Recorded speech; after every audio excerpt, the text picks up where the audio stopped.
Pronto.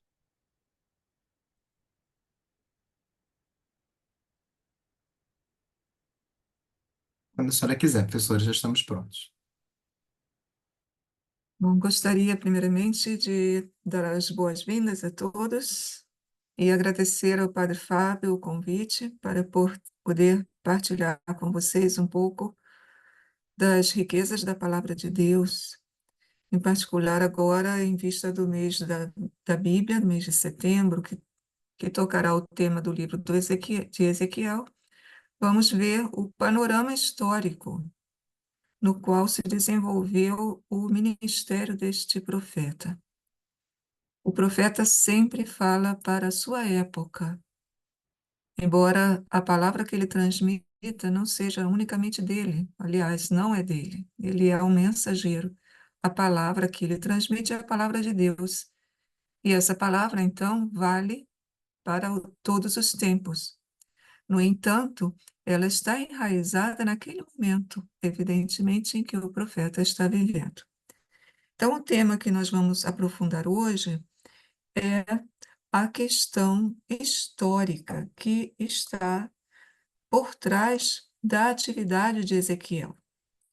O livro de Ezequiel começa com uma introdução onde se coloca uma datação da sua vocação. Aqui se diz no quinto dia do mês, Ezequiel 1, 2 e 3, isto é, no quinto ano do exílio do rei Joaquim, veio a palavra do Senhor ao sacerdote Ezequiel, filho de Buzi, na terra dos caldeus, junto ao rio Cobar. Ali pousou sobre ele a mão do Senhor. Essa introdução já nos diz que a palavra de Deus veio a Ezequiel, que era um sacerdote, veio essa palavra para que ele se tornasse seu transmissor, se tornasse profeta, no quinto ano do exílio do rei Joachim, que é o ano correspondente ao ano 593 para 592. Existem dois Joaquins, dois reis chamados Joaquim, exatamente nessa época. Então, eu vou pronunciar de maneira diferente para a gente diferenciar os dois reis. Inclusive porque também na língua hebraica eles são nomes muito próximos, mas não são idênticos. Então, aqui nessa introdução, nós temos também a menção de que ele estava na terra dos caldeus. Caldeu é o nome do habitante da Baixa Mesopotâmia, na época do Neo-Império Babilônico. Ou seja, Ezequiel estava em Babilônia, na terra dos caldeus, quando foi chamado para ser profeta. Ele foi deportado para lá. Ele começa, então, seu ministério no ano 593 para o ano 592. Há sempre uma variação de cerca de um ano devido à cronologia, né, bíblica junto com a cronologia babilônica. Nós temos no livro de Ezequiel muitos oráculos datados. E o último oráculo datado, ou seja, o oráculo que traz a última data, a data mais recente, coloca o ministério do profeta no ano 571. Então, pelo menos até de 593 até 571, nós temos o profeta atuando entre os exilados em Babilônia. Pode ser que tenha havido também oráculos posteriores, mas nós não sabemos porque eles não foram datados, né? Quais são os primeiros principais acontecimentos? Nós precisamos vir um pouquinho mais para trás para poder entender essa época. Precisamos ir até os últimos reis de Judá. Podemos partir do rei Josias, que governou o reino de Judá do ano 640 para o 609. No 609, ele morre. E aí começa, então, propriamente as últimas décadas, começam as últimas décadas do reino de Judá, até que Judá cai totalmente na mão dos babilônios. Quando Josias morre, ele é substituído por um filho seu, não, porém, pelo primogênito, por aquele que detinha o direito de o substituir, o suceder. Mas, como diz o livro dos reis, o povo da terra, ou seja, os mais influentes, colocaram no reinado um outro filho de Josias, chamado Joacás, que ficou no reinado somente 3 meses. Por quê? Porque Josias, quando ele morreu em batalha, sendo vencido por um faraó. Nesse momento, o Egito passa a dominar a região de Judá, já que venceu o exército judeu e matou, inclusive, nessa batalha, o próprio rei.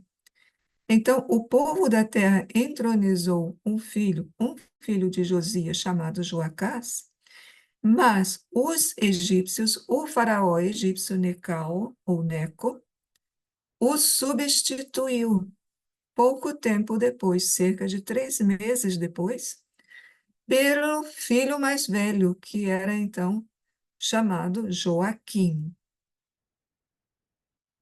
Joaquim, Joacás foi retirado e foi colocado em seu lugar Joaquim, que tem também o nome de Eliaquim, e governou de 609 a 598, teve 11 anos de reinado. Ele morre e é sucedido por um filho seu, chamado Joachim, que é também denominado em algumas passagens bíblicas como Jeconias, que ficou somente cerca de 3 meses também no trono. Este Joachim foi deportado para a Babilônia no ano 598 para 597. Sendo deportado, os babilônios colocaram como rei em Jerusalém um outro filho de Josias, chamado Sedecias, Matanias, que se chamou Sedecias, e ficou cerca de 11 anos no trono em Jerusalém. Então, essa é a cronologia dos últimos reis de Judá, que nos ajuda a entender um pouco o seguinte, que Judá, a partir do ano 609, entrou sob o domínio faraônico, egípcio. Mas nós vemos ali, sobretudo a partir do ano 605, com a derrota que o Egito teve frente à Babilônia, numa determinada batalha ao norte, o domínio babilônico também sobre o reino de Judá, a ameaça, pelo menos babilônica, sobre Judá. Então, nesses poucos anos, Judá passou de uma monarquia própria para uma monarquia subalterna ao faraó e em seguida para uma monarquia subalterna ao rei babilônico. No caso, era o rei Nabucodonosor. No ano 609, Judá então se torna vassalo do Egito. Joacás, que também é chamado de Shalom, é coroado, é deposto pelo faraó e substituído por Eliaquim, que muda seu nome para Joaquim. Isso está narrado no segundo livro dos Reis, capítulo 23, como está aqui escrito. Não precisamos ler, porque nós temos já notícia do que aconteceu. O importante é a gente observar aqui o finalzinho da citação. Joaquim tinha 25 anos quando começou a reinar e reinou 11 anos em Jerusalém, né? Então, dá a cronologia exata dos anos, embora essa cronologia seja sempre duvidosa, porque a gente não sabe se o primeiro ano, o ano de entronização, já é contado nesses 11 anos ou não. Joaquim instituiu altos impostos devido às exigências feitas pelo Egito e tentou recuperar alguns territórios. Isso é narrado no segundo livro dos Reis. Joaquim pagou ao faraó prata e ouro, mas teve de criar impostos no país para pagar a quantia exigida pelo faraó. Exigiu de cada um, segundo suas posses, a prata e o ouro que era preciso dar ao faraó Necau. É claro que isso não traz felicidade para o povo, ao contrário, traz mal-estar. Em 605, Nabucodonosor vence o faraó, e aí, na Batalha de Carquemes, que fica bem ao norte, ao norte da região síria, e tem então o início da dominação babilônica sobre Judá. O Egito, no entanto, continua como um povo de grande poder. E a monarquia em Judá, mesmo estando sob domínio babilônico indireto, né, porque Babilônia não estava ocupando ainda nenhum território, mas estava destronando um rei, e colocando outro rei, e assim por diante, eles se colocavam sob Babilônia, a monarquia estava sob a Babilônia, mas, ao mesmo tempo, se defendia a possibilidade de uma união com o Egito, já que o Egito era forte, para, quem sabe, fazer frente à dominação babilônica. E é com essa intenção que, por volta do ano 601, Joaquim se revolta contra Babilônia, certamente com a ajuda do Egito.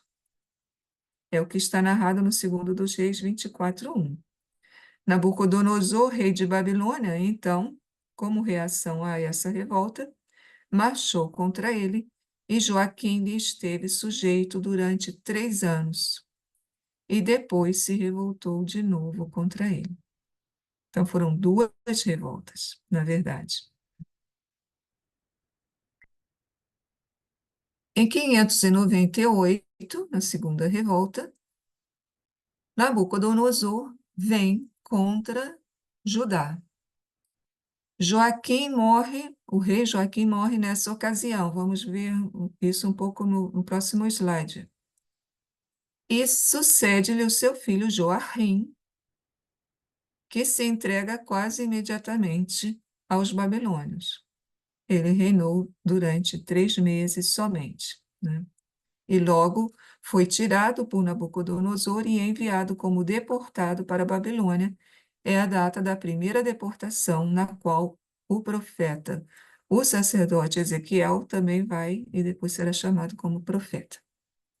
Isso está no segundo livro dos Reis, 24. Naquele tempo, os oficiais de Nabucodonosor, rei de Babilônia, marcharam contra Jerusalém e a cidade foi sitiada. Nabucodonosor, rei de Babilônia, veio contra a cidade, enquanto seus soldados a sitiavam. Interessante. O rei babilônico veio pessoalmente a Jerusalém, nessa ocasião. Então Joachim, rei de Judá, foi ter com o rei de Babilônia, ele e sua mãe, seus oficiais, seus dignitários, seus eunucos aí são oficiais, generais, e o rei de Babilônia os fez prisioneiros no 8º ano do seu reinado de Nabucodonosor, né? No 8º ano do reinado de Nabucodonosor. Então, a gente tem aqui a notícia de que Joachim foi ao encontro de Nabucodonosor, certamente para fazer paz, uma embaixada de paz.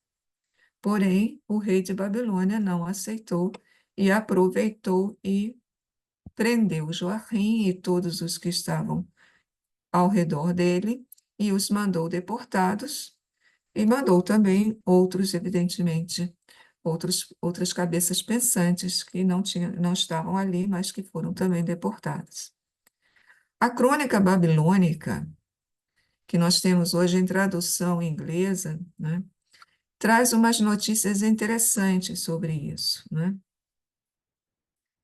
Na crônica babilônica, na página 73, exatamente, se diz o seguinte: no 7º ano, no mês de Kislev, o rei de Akkad, Nabucodonosor, reuniu suas tropas, marchou contra a terra de Riati e acampou contra a cidade de Judá, ou seja, sitiou a cidade de Judá. E no 2º dia do mês de Adar, que corresponderia no nosso calendário a 15 ou 16 de março de 597, tomou a cidade e capturou o rei. Ele nomeou lá um rei de sua escolha, literalmente, um rei segundo o seu coração, recebeu seu pesado tributo e os enviou, aqueles a quem ele prendeu, para a Babilônia. Então, a gente vê aqui que Nabucodonosor veio propositalmente contra Judá.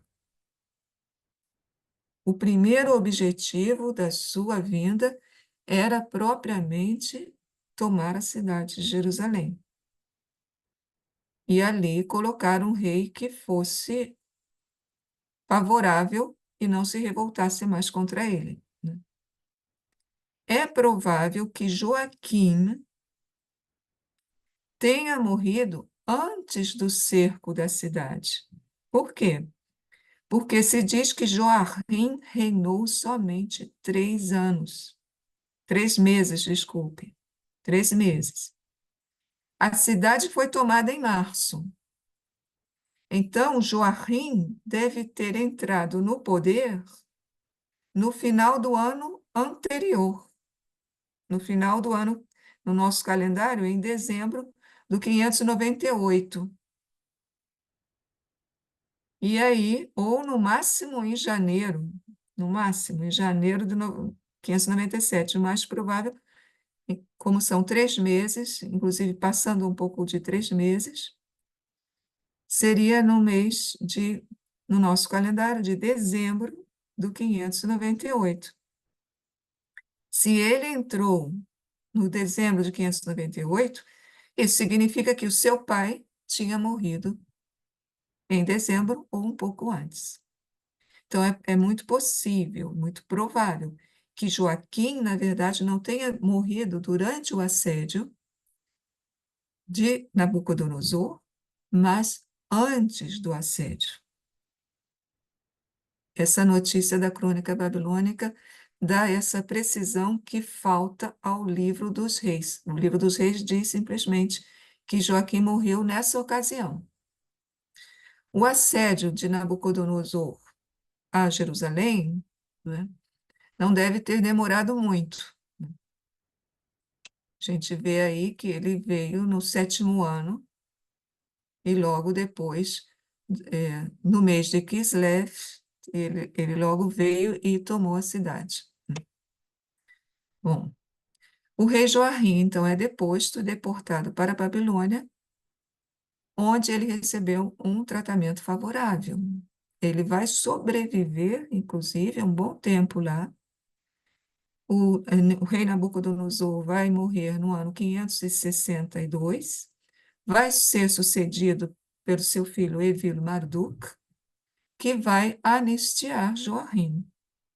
Joaquim ainda estava vivo no ano 562 e vai então viver ali no palácio do rei Evil-Marduk, que nas nossas traduções às vezes aparece com o nome Evil-Merodach, né? Mas é Evil-Marduk. Nessa ocasião, então, em que Joaquim é deposto e preso, ele é deportado e outros nobres, gente influente de Jerusalém, esses são também deportados para a Babilônia. Ocorre, então, a primeira deportação em 597 na qual está o sacerdote Ezequiel. Nabucodonosor nomeou um outro filho de Josias, Matanias, mudando seu nome para Sedecias. Era comum isso, né? Um modo de mostrar domínio sobre o rei, sobre o reino. Em 594 para 593, Sedecias fez uma revolta com o apoio do Egito contra a Babilônia, mas não sabemos exatamente por que a coisa não foi para frente. O rei se submeteu à Babilônia, continuou submisso. Poucos anos depois, ele se revolta novamente. E então os babilônios vêm agora para realmente mostrar quem é que tinha o poder. Os babilônios vêm a Jerusalém, sitiam a cidade de Jerusalém até o 11º ano de Sedecias, ou seja, de 2 a 3 anos eles sitiaram a cidade de Jerusalém. Jerusalém possuía muralhas importantes, fortes, e a cidade conseguiu fazer frente à investida babilônica durante um bom tempo. Mas eles começaram a criar trincheiras e tudo mais, e para ir contra essa muralha, até que no ano 587 para 586, eles conseguiram abrir a muralha e entrar na cidade. Jerusalém cai, então, no quarto mês, no dia 9 do 11º ano de Sedecias, o que corresponderia a junho e mais provavelmente a meados de julho do ano 587 para 586. Sedecias tentou fugir, saiu fugindo da cidade de Jerusalém, mas quando ele estava próximo à cidade de Jericó, ele foi alcançado pelo exército babilônico. Os que estavam com ele, sua família, foram presos. O exército judaico que estava com ele se dissipou, fugiram os soldados. Sedecias foi capturado, os familiares foram mortos, os seus filhos foram mortos, inclusive na sua frente. Ele teve os olhos vazados e foi então conduzido à Babilônia. E daí não se sabe mais nada sobre o rei Sedecias em Babilônia. Nós percebemos que as notícias que nós temos não são muito numerosas. Nós temos notícias da própria fonte bíblica, do segundo livro dos Reis, sobretudo, e, sobretudo, não unicamente, também o final do livro de Jeremias traz algumas notícias. E também temos a crônica babilônica. Fora disso, só fontes muito posteriores, como Flávio Joséfo, mas aí já são textos bem distantes da época dos acontecimentos. Aqui está no livro de Segundo dos Reis, capítulo 25, essa notícia: no 9º ano de seu reinado, no 10º mês, no dia 10, Nabucodonosor, rei de Babilônia, veio contra Jerusalém com todo o seu exército. Acampou diante da cidade e construiu trincheiras ao seu redor. A cidade ficou sitiada até o 11º ano de Sedecias. No quarto mês, no dia 9, quando a fome se agravava na cidade e a população não tinha mais nada para comer, a cidade foi aberta. Então o rei fugiu de noite com todos os guerreiros pela porta que há entre os dois muros perto do jardim do rei e tomou o caminho da Arabá. O exército dos caldeus perseguiu o rei e o alcançou nas planícies de Jericó, onde todos os seus soldados se dispersaram para longe dele. Sedecias, então, foi conduzido à Babilônia, e o que aconteceu com a cidade? Jerusalém foi saqueada, foi destruída, todos os prédios importantes foram destruídos, isso está narrado no segundo dos Reis, capítulo 25. O templo foi incendiado. Antes, evidentemente, os objetos de valor foram retirados. Havia muitos objetos valiosos de ouro, menorá e enfeites, e também, não só de ouro, de outros metais, de bronze, né, que havia lá dentro do templo. Isso foi tirado, porque valia, havia interesse babilônico nisso. Esses objetos foram levados para a Babilônia, o templo foi incendiado. Muitas outras cidades de Judá tiveram a mesma sorte. Foram simplesmente destruídas. Uma parte da classe dirigente dos artesãos foi deportada. É a segunda deportação, 587 para 86, que marca o início do exílio babilônico. Os babilônios deixaram na terra somente os mais pobres, os camponeses mais pobres, né? Que não interessava aos babilônios levar camponeses pobres, mas sim gente que pudesse dar lucro lá em Babilônia, e não só isso, gente que poderia fomentar novas revoltas, né? Não são os camponeses que estão preocupados com o seu dia a dia e que não têm autoridade que fazem uma revolta. Revolta vai depender de gente que tem poder político também. Então, Sedecias foi levado, no seu lugar ficou um governador de uma classe nobre de Judá, era um judeu, Godolias, que, porém, é traído e é morto alguns meses depois. Certamente alguns que tinham influência política conseguiram se safar, digamos assim, da investida babilônica, né, se escondendo em alguns lugares, algumas cidades, algumas aldeias, e depois, então, quiseram, quando os babilônios saíram, quiseram tirar Godolias para instituir, talvez, novamente a monarquia ou alguma coisa semelhante, ou pelo menos dominar o país, independentemente do poder babilônico, e com isso, a traição, eles assassinaram Godolias. O livro de Jeremias, no capítulo 52, faz um resumo dessa história, narrada no final do livro dos Reis. E ali se admite uma terceira deportação. Não sabemos nada dessa terceira deportação, a não ser essa notícia do livro de Jeremias 52. É possível que tenha havido, sim, uma terceira deportação, sobretudo a partir do caos que deve se ter instaurado quando Godolias foi morto. Afinal de contas, era um ato de revolta matar o governador colocado pelos babilônios. Então, pode ter sido nessa ocasião, ou pode ter sido posteriormente, também não se sabe nada assim, de concreto. Parte do povo fugiu para o Egito, né, para fugir dos babilônios, não ser levados como deportado, voltou ao Egito, e inclusive algumas classes influentes, como aparece lá no livro de Jeremias, capítulo 42. O próprio Jeremias foi levado à força para o Egito. Os babilônios iniciam então uma colonização mediante elementos locais, distribuindo as terras dos deportados aos que tinham ficado ali, aos camponeses. Cria-se, assim, uma classe de pequenos proprietários com os que ficaram e com outros trazidos do exterior. Mas esses, na verdade, eram poucos.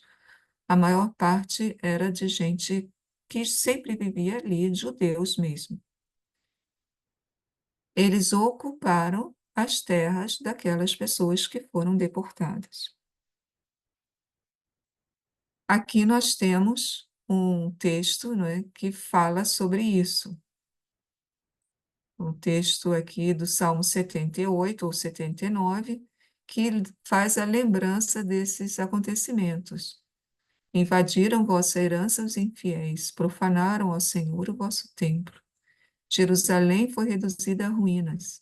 Lançaram aos abutres como pasto os cadáveres dos vossos servidores, e as feras da floresta entregaram os corpos dos fiéis vossos eleitos. Derramaram o seu sangue como água em torno das muralhas de Sião, e não houve quem lhes desse sepultura. Nós nos tornamos o opróbrio dos vizinhos, um objeto de desprezo e zombaria para os povos e aqueles que nos cercam. De fato, diversos povos pequeninos que estão ali em torno, Moabe, Edom, se aproveitaram desse momento de fraqueza de Judá, né? E, digamos assim, mostraram sua supremacia frente a Judá nesse momento tão crítico. Também o livro das Lamentações lembra a catástrofe da destruição de Jerusalém. Que solitária está a cidade populosa, Jerusalém. Ficou solitária, né?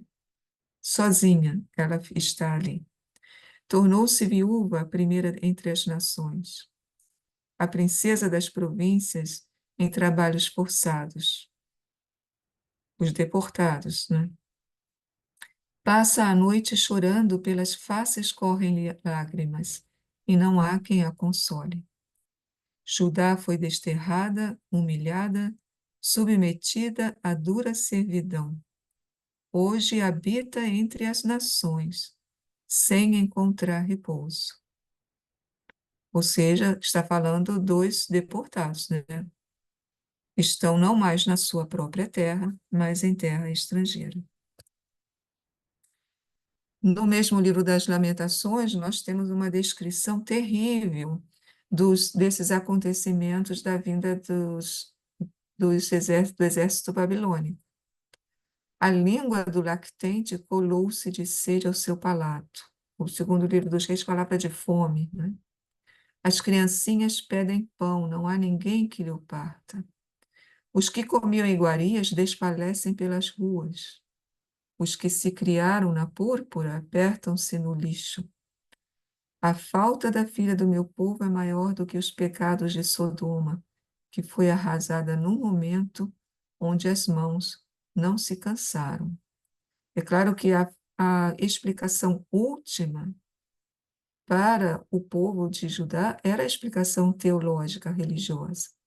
Isso nos aconteceu porque nós não fomos fiéis à aliança com o Senhor. E Deus, então, deixou que nós colhêssemos aquilo que nós plantamos. Mais felizes foram as vítimas da espada do que as da fome, que sucumbem esgotadas por falta dos frutos do campo. As mãos de mulheres compassivas fazem cozer seus filhos. Eles serviram-lhe de alimento na ruína da filha do meu povo. É possível que isso tenha acontecido, porque nós sabemos que, até na história mais recente, houve antropofagia em algumas situações limite, né, pelas quais certos grupos passaram. Então, na falta absoluta de alimento, até mortos eram usados como alimentos, a carne de pessoas mortas, né? Aqui falo das mães e das criancinhas que morreram por falta de alimento.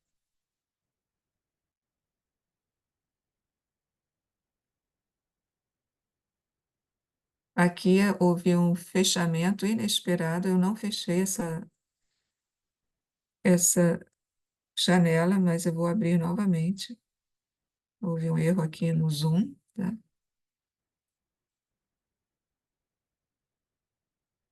Nós estávamos aqui,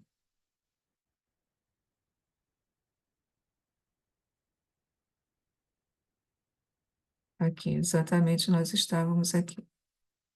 Lamentações 4, 4 a 6. Eu vou interromper o compartilhamento para poder colocar de novo, senão o Zoom não permite que a gente passe os slides. Pronto, já está.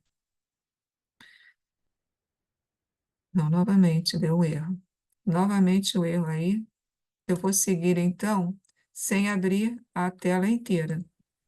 Eu vou É, seguir, a senhora quer tentar compartilhar de novo? já fiz 2 vezes, vou Ah, tentar de é, novo. É porque normalmente primeiro eu abro a tela para que ela já apareça grande. Sim, mas estava funcionando Ah, bem. Agora é que deu é, pois é. defeito, né? Tá aparecendo, não em tela cheia. Se a senhora quiser aumentar um pouquinho só o zoom, que aí dá para visualizar. Eu vou aumentar o zoom para ver se não dá o mesmo defeito, né? Sim. Depois a gente tenta de novo. Aqui a gente tem um mapa para a gente só ter ideia do que era o Neo-Império Babilônico, né? Nessa época de Nabucodonosor, que era o auge do Neo-Império Babilônico.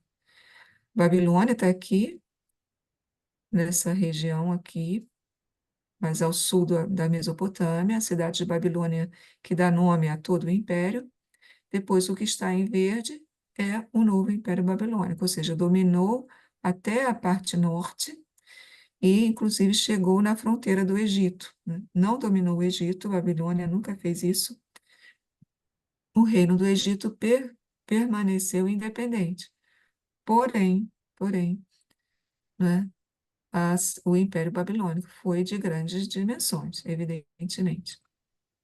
Aqui nós temos um pouco um mapa que eu queria mostrar para vocês. Aqui em vermelho, nesse mapa do lado esquerdo em cima, está marcada a palavra Azeca. Azeca era uma fortificação, uma defesa, uma cidade de defesa para Judá. Ela foi totalmente tomada pelos babilônios. Vejam que Jerusalém está aqui do lado direito, nesse mesmo retângulo aqui, né? Superior à esquerda. A gente vê Jerusalém do lado direito. A Zeca fica bastante distante para aquela época, sobretudo, né? Fica na Cefelá, na parte mais baixa ali. E ela foi tomada pelos babilônios. Aliás, a Zeca e Laquis foram as duas últimas fortalezas tomadas pelos babilônios. Laquis está aqui mais para baixo, do lado esquerdo, está aqui indicada a cidade, a aldeia de Laquis, que parece, inclusive, que na época não tinha propriamente uma fortaleza, mas uma espécie de castelo forte, né? E nós temos, sim, isso sim, algumas óstraca da cidade de Laques, que parece ser uma correspondência do alto oficial do exército em Laques para Jerusalém, e narrando então que eles estão ali sob ameaça e que eles são então tomados pelos babilônios. É muito fragmentário, são pedaços de cerâmica usados como material de escrita, né, óstraca. E aí então são coisas pequenas, quebradas, nós não temos a ideia inteira do que aconteceu.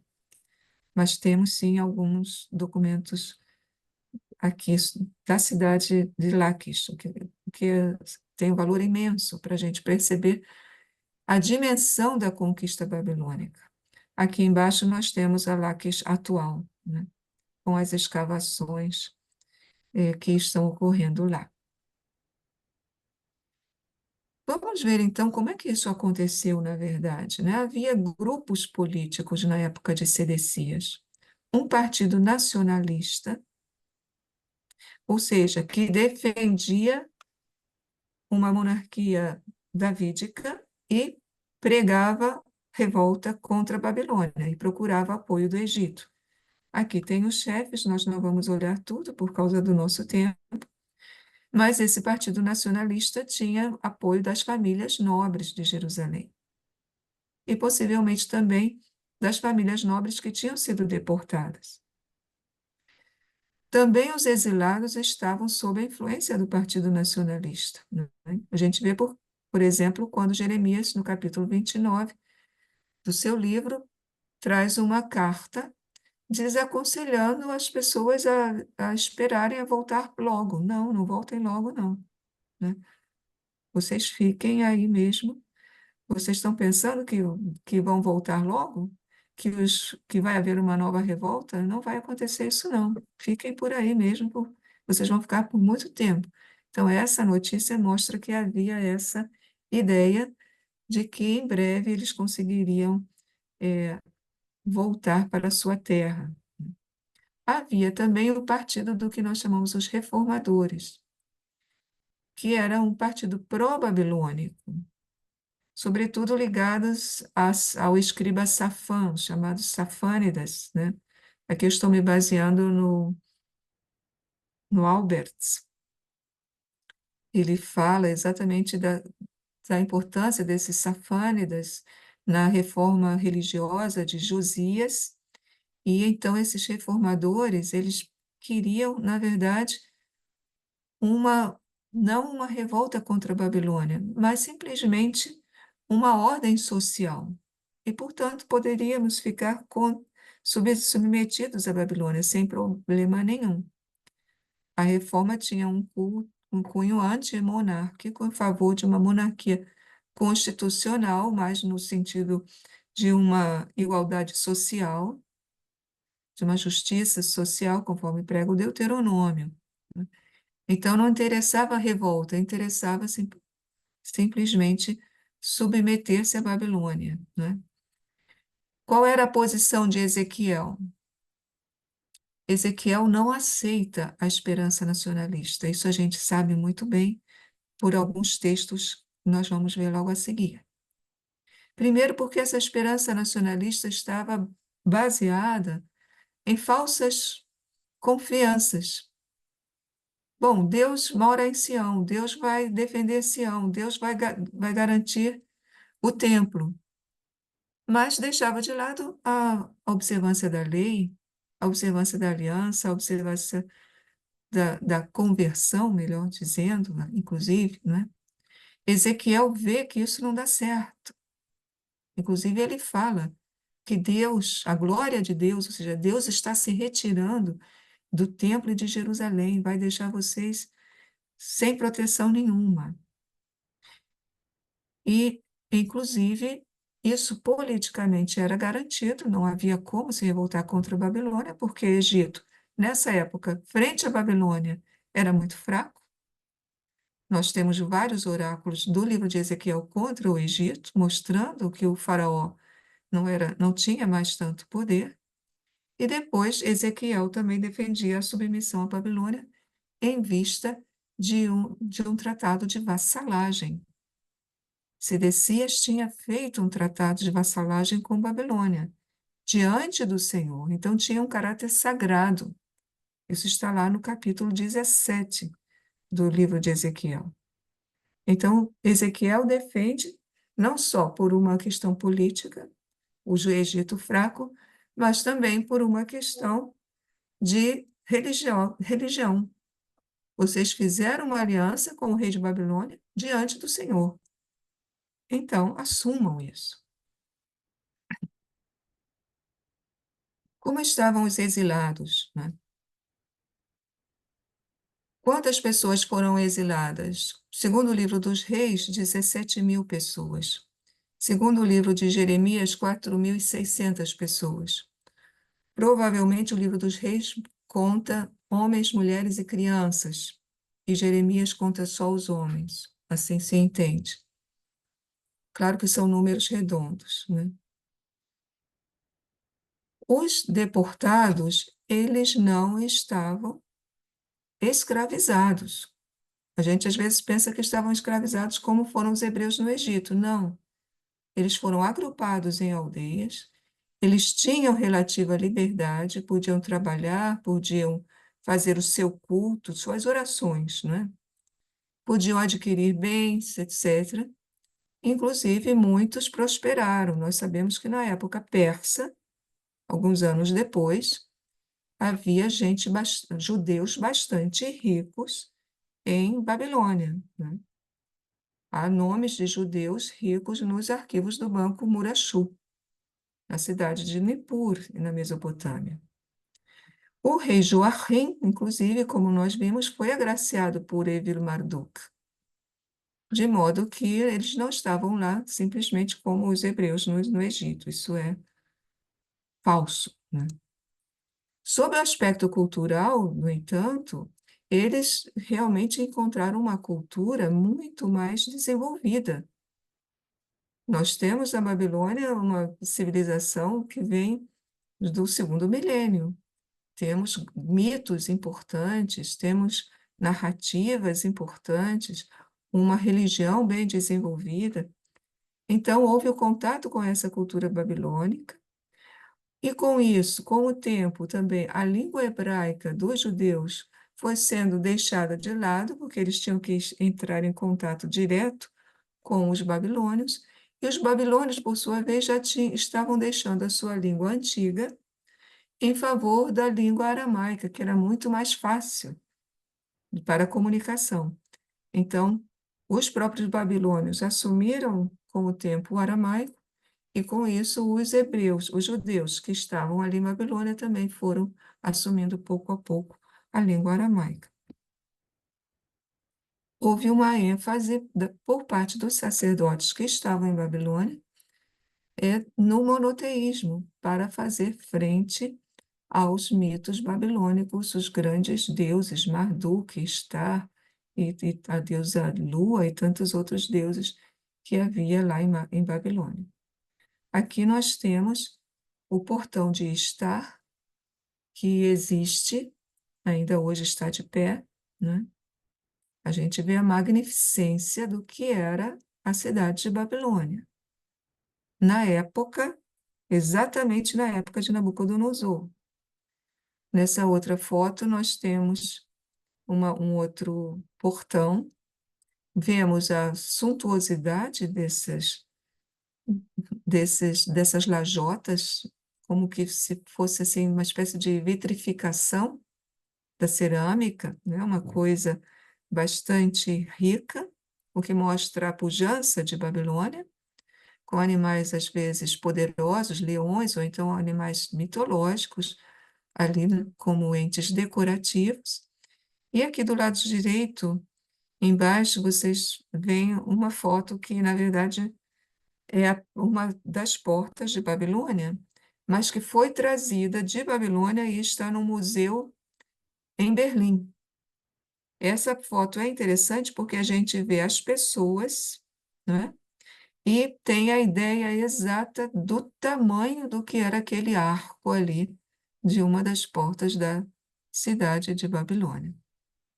Então, imaginem os deportados entrando nessa suntuosidade, né? Por essas portas, eles que vinham presos. Era um impacto cultural imenso.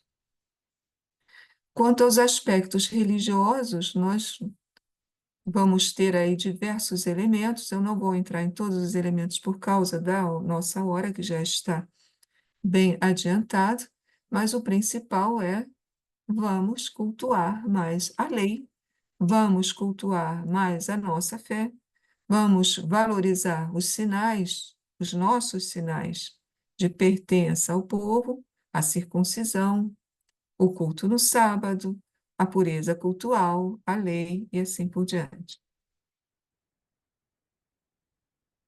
Como é que ficaram aqueles que não foram deportados? Situação dos remanescentes na terra.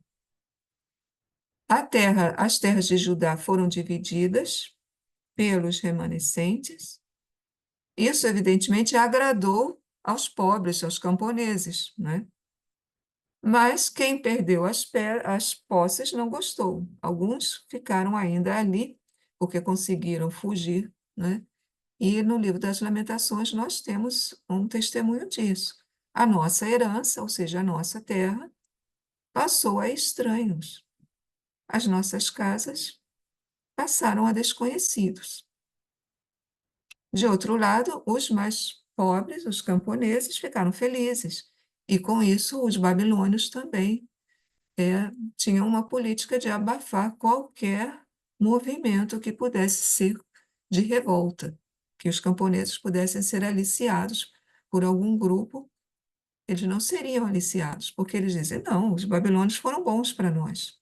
Eles nos deram, afinal de contas, mais terra para cultivar, né? Justificava-se também teologicamente essa situação. Isso é bem interessante, né?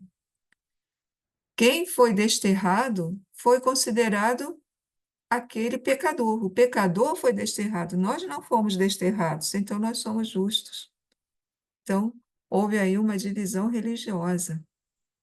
A culpa fica só nas costas dos que foram para a Babilônia. Nós que ficamos aqui, nós somos os privilegiados do Senhor, então nós somos puros, né? Isso aparece, por exemplo, no livro de Ezequiel, capítulo 11, versículo 15, quando Deus diz: Filho do homem, os moradores de Jerusalém dizem aos teus irmãos, aos teus parentes e a toda a casa de Israel: Vós estáis longe do Senhor. Foi a nós que Deus deu a terra em possessão. Eles se justificaram. A mesma coisa no capítulo 33. Filho do homem, os habitantes daquelas ruínas do solo de Israel dizem: Abraão era um só quando tomou posse da terra. Ora, a nós, que somos muitos, a terra foi dada em patrimônio. Nós somos privilegiados. A gente pode imaginar o que isso significará, né, quando o povo voltar do exílio. Haverá uma grande crise, né? Sob o aspecto político, o domínio babilônico impôs impostos, havia chefes também administrativos, mas nós temos poucas notícias sobre isso. Havia alguma autonomia administrativa, provavelmente na autoridade dos anciãos, daqueles chefes de clã, né? Que ficaram, alguns que conseguiram ficar na terra. Houve problemas com povos vizinhos que se aproveitaram da situação para invadir partes do território de Judá, e, inclusive, ataques à população para pegar pessoas como escravos, né? É o que diz aqui em Amós 1:9. Por causa do triplo e quádruplo crime de Tiro, não mudarei meu decreto, porque entregaram uma multidão de cativos a Edom e não se lembraram do pacto fraterno. Então, a cidade de Tiro pegou cativos judeus e entregou esses judeus a Edom como escravos. Sob o aspecto religioso, houve o desenvolvimento na terra de liturgias de lamentação nas ruínas do templo. Nós temos uma notícia bem interessante no livro de Jeremias, capítulo 41, que diz que chegaram a Jerusalém uns homens de Siquém, Silo e Samaria, cidades que ficam acima de Jerusalém, né, no antigo Reino do Norte, em número de 80, com a barba raspada, sinal de luto, sinal de penitência, com as vestes rasgadas e o corpo marcado por incisões. Nós temos então aí ritos penitenciais. Tinham em suas mãos oblações e incenso para apresentar na casa do Senhor. Notícia interessantíssima. Como é que eles vão apresentar oblações, ofertas e incenso na casa do Senhor se ela está incendiada, se ela está em ruínas? Então, se supõe que nas ruínas do templo, nas pedras que ficaram lá, durante o tempo exílico, se desenvolveu uma série de ritos penitenciais. E, de fato, nós sabemos que, no pós-exílio, as práticas penitenciais são muito mais numerosas, pelo menos são muito mais mencionadas do que nos textos mais antigos anteriores ao exílio, né? Nós temos, por exemplo, o capítulo 58 de Isaías, que é da época exílica, desculpe, da época pós-exílica, Trito Isaías, né? Que fala do jejum. No livro de Zacarias, fala-se de um jejum de 4 vezes no ano, no 10º, no 4º, no 5º, no 7º mês. Vejam, dentro da cronologia da tomada de Jerusalém, o 10º mês foi o início do assédio de Jerusalém, então um jejum. No 4º mês do ano seguinte, primeira brecha aberta nas muralhas de Jerusalém, outro jejum. No 5º mês, destruição do templo e do palácio, outro jejum. E no 7º mês, assassinato de Godolias, outro jejum. E segundo o livro de Esdras, houve também jejuns em outras ocasiões. Ou seja, nós temos a partir, de fato, do exílio babilônico, o desenvolvimento dessas liturgias penitenciais, isso é sob o aspecto religioso de muita importância, né? Nós temos isso até hoje entre os judeus, né? Qual é, então, a missão de Ezequiel nesse contexto histórico? Ele profetizou antes da queda de Jerusalém e ele profetizou depois da queda de Jerusalém. Evidentemente, antes da queda de Jerusalém, ele vai tentar chamar a atenção do povo para os pecados que estão sendo cometidos, para que o povo se converta. Depois da queda de Jerusalém, ele não vai mais fazer isso, porque o juízo já aconteceu. Então, ele vai cultivar a esperança. Aquela visão, por exemplo, do vale dos ossos secos que se tornam pessoas vivas, e ali se explica. Esses ossos secos representam Israel, que está no exílio e já perdeu a esperança de voltar, de reconstruir a sua terra. E vem então o profeta e diz: não, Deus vai dar uma nova vida, uma ressurreição para o povo. Após a queda de Jerusalém, também ele vai levar o povo a crer que Deus vai agir. Deus é poderoso, Deus é sábio e vai agir. Aparece ali toda a reconstrução do templo, toda a reconstrução da cidade como uma promessa, a partir do capítulo 40 de Ezequiel. E ele vai enfatizar a conversão pessoal, né? Não colocar a culpa nos outros, mas converter-se, e a partir daí, então, Deus pode abrir um novo caminho para o povo. Em todos os momentos, seja antes da queda de Jerusalém, seja depois da queda de Jerusalém, a crise, o momento de crise, como esse que nós vimos, né, é sempre um momento que pode ser usado como purificação e crescimento. E com isso a gente conclui aqui o nosso panorama histórico sobre a época de Ezequiel, com a imagem do aleijadinho, que já apareceu antes, né? Mas que mostra exatamente Ezequiel olhando para o céu, né?